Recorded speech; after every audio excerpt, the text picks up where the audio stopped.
nữa tôi sẽ nhiều trò trở đây nhiều thì cú rồng tiền đó tiền là bóc hậu rồi gì dưới trẻ chỉ tí gì đó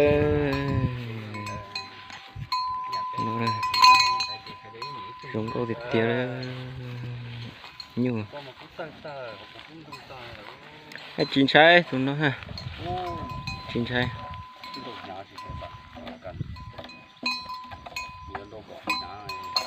nó nhiều chết đủ cực kia nữa nhiều đủ rồng câu tiền này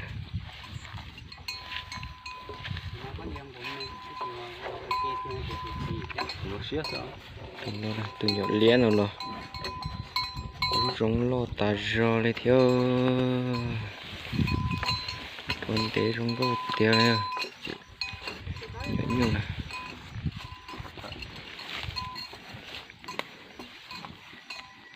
này rồng câu thật tái yeah.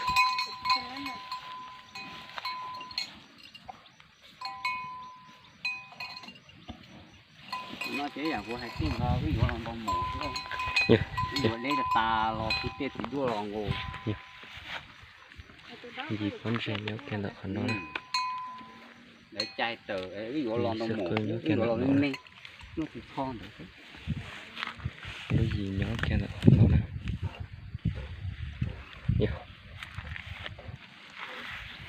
Không có thật tà liếc từ nhỏ đâu nào. Mua là có thơ xa mà rồi cũng ít chủ ra mũi các bạn đây kia cú mà không thật ta đấy là nó một chút là chủ nó sơ như chỉ rồng câu cái kia rồi cho trả tụi nó đâu tụi lía lo tụi nó bón trên tụi ta này nó tôi cố cái nó bón trên này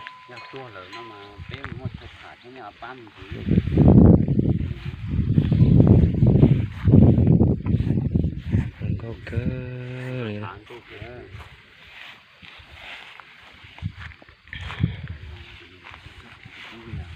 tôi còn thôi nè anh non là chỉ cả thùng xin thôi cú đặt thùng nó sẽ đâu chụp lỗ đặt tà đi nè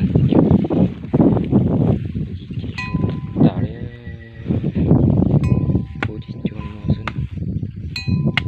nhà khăn đi bộ nó nè có ít tu nó sẽ lấy khô nó là rồi mấy con ta luôn tới chỉ bố thật ta mấy chục thật ta đi muốn lo nhưng mà hay giả có đòn ta nó tiếng gì ta chỉ